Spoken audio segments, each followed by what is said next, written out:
नारायण श्री गुरुभ्यो नमः श्री गणेशाय नमः। श्रुतिस्मृतिपुराणानाम् आलयं करुणालयं नमामि भगवत्पादं शङ्करं लोकशङ्करं शङ्करं शङ्कराचार्यं केशवं बादरायणं सूत्रभाष्यकृतौ वन्दे भगवन्तौ पुनः पुनः। ईश्वरो गुरुरात्मेति मूर्तिभेदविभागिने व्योमवद्व्याप्तदेहाय दक्षिणामूर्तये नमः। नीलाचलनिवासाय नित्याय परमात्मने बलभद्रा सुभद्राभ्यां जगन्नाथागते नमः। तो आम देखुले कौन ज्ञान केमती प्राप्त हुए तो आम देखिले प्रमाता जी जानूची प्रमाण जो इंद्रियर से प्रयोग करुच्ची आउ प्रमेय जहाँ विषय को से जानूची प्रमाता प्रमाण प्रमेय। आम देखिले कौन प्रत्यक्ष आउ अनुमान द्वारा आम सारी जगतर ज्ञान जानूची। बर्तमान देखिए प्रमाणर लक्षण कौन।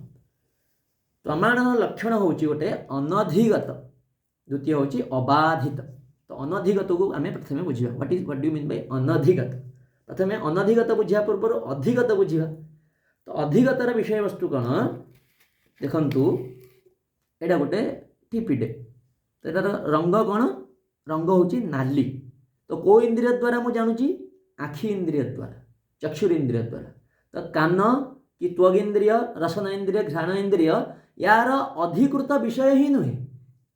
यहाँ नाली जानिया को हेले आम केवल चक्षुर इंद्रिय को ही व्यवहार करिया पड़िबो। अलग इंद्रिय को आम यूज करके यार रंग नाली आम जापर नहीं। जदि अलग इंद्रिय माने आखिर काम करदे ताले आम आखि आमको आवश्यक न था। कान आखिर काम करूनी से आखि अच्छी।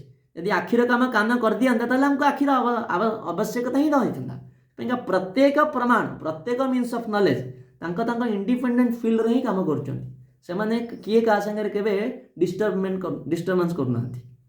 प्रत्येक अपना अपना फील्ड रे काम कर निज निज फील्ड रे। से भाया मु चाहिए जे एटा खट्टा कि मीठा केमती जानिबी केवल रसन इंद्रिय द्वारा। अलग प्रमाण मानकर अधिकार विषय ही नहीं से अधिकृत माने आखि हूँ अधिकृत ए नालीटा जानिया से अलग प्रमाण मानका कान आखि नाक आ जिह्वा से यहाँ अनधिगत विषय होगा।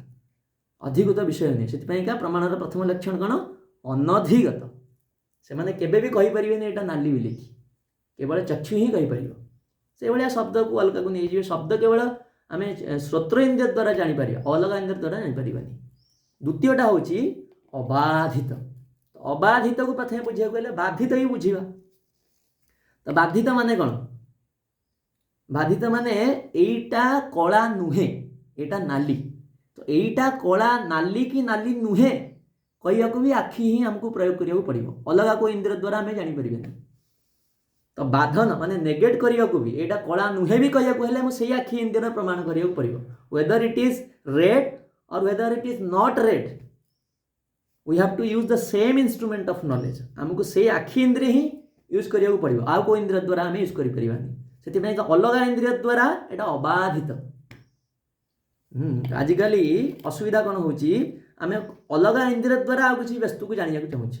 जस्ट पात्र रे लुण अच्छी ना नहीं ना केमी मुझे आखि को यूज कर कहूँ लुण नहीं। यहाँ तो माने गोटे पंडितर काम नुहे ना गोटे माने साधारण कारण जानिया को पड़े जे लुण अच्छी कि नहीं टेस्ट करिया देखिकी आम कहीपर कारण से चक्षुर इंद्रिय विषय ही नुहे। से अनधिगत अबाधित ये जोटा कहूँ प्रमाणर लक्षण। वर्तमान देखंतु धर्म और अधर्म एटा शब्द स्पर्श रूपरस गंधर आसूची कि एटा धर्म एटा अधर्म आम ताको शब्द द्वारा जापर स्पर्श द्वारा जापर कि आउ जो प्रथम आम कहते सच्चिदानंद मु जहाँ को जानूची कि मु जहाँ को देखुची कि मु जहाँ को शुणुची से माने मोठू भिन्न। तो जो भी इंद्रिय मु प्रयोग करुच्ची मोठू भिन्न वस्तु को जानिया मु से प्रमाण को मते जानिया को इस्तेमाल केबे भी करि परिबेनी केबे भी ताकू अब काम रे लगई परिबेनी कारण तांकू मु लगौची मोठू भिन्न वस्तुर ज्ञान प्राप्त करिया पाइका। सेथिपाइका धर्म कौन कले कौन न करिया जिवा दरकार कौन कले पुण्य उत्पन्न हम कौन कले पाप उत्पन्न हम। पुण्य पाप तो शब्द स्पर्श रूपरस गंधर विषय नुहे ना। सेथिपाइका कौन प्रमाण हम पाइका से यहाँ हूँ सब गोटे बहुत बड़ जिनस साक्षात वेद ही आप प्रमाण वेद ही एमती प्रमाण जोटा कि ये सब जिन आमको दिए तो वेद हूँ वेद जहाँ कहूँ अलग प्रमाण जेहेतु से माने कही पारना से वेद अच्छी प्रत्यक्षेण अनुमित्या वा यस्तु उपायो न बुध्यते एनम विदन्ति वेदेन तस्मात् वेदस्य वेदता जहाँ प्रत्यक्ष अनुमान इत्यादि द्वारा आम प्राप्त कर नहीं से ही ज्ञान पाइका वेद हूँ प्रमाण तो वेद ही आम गोटे चक्षु स्वरूप जमी पांचटा इंद्रिय यहाँ ही सेमती गोटे आम इंद्रिय इंद्रिय अतीत वस्तु को जानापा वेद ही एकमात्र प्रमाण तो निआटा गरम यहाँ जाना गले आमको वेद को जावाक आवश्यक नहीं कारण यहाँ स्पर्श इंद्रिय द्वारा ज्ञात आमको से कौन करवा कौन न करवा फॉर एग्जांपल ग्रहण रे खाइबा उचित नहीं समय यहाँ कौ प्रमाण द्वारा आम जानुचे वेद प्रमाण द्वारा किंतु लोक खंडन करुँच कौ प्रमाण द्वारा चक्षुरेन्द्र द्वारा तो यहाँ तो मूर्खामी हो गला ना भाई तुम खंडन करवा कौ प्रमाण द्वारा कह तुम देख ना जदि यहाँ वृद्ध व्यवहार बहु काल चली आसी किंतु वेद ही तापाइका प्रमाण से कौ प्रमाण द्वारा यहाँ नाली नुहे भी कह मत आखिर प्रयोग करा पड़ो हाँ तुम वेद प्रमाण देकी खंडन कर किंतु आम प्रमाण यूज कर कौन आखि किसी तो होनी हो यहाँ केमिति ना कान को मु लगे जाना चाहूँगी यहाँ नाली कि नाल यहाँ मूर्खामी ना नहीं से प्रमाण कौ प्रमेय को लगे दरकार यहाँ भी क्लीयर होता आमको दरकार से धर्म आत्मा आत्मा केवल हूँ वेद ही एकमात्र प्रमाण आ वेद कौन तार स्वरूप कौन आम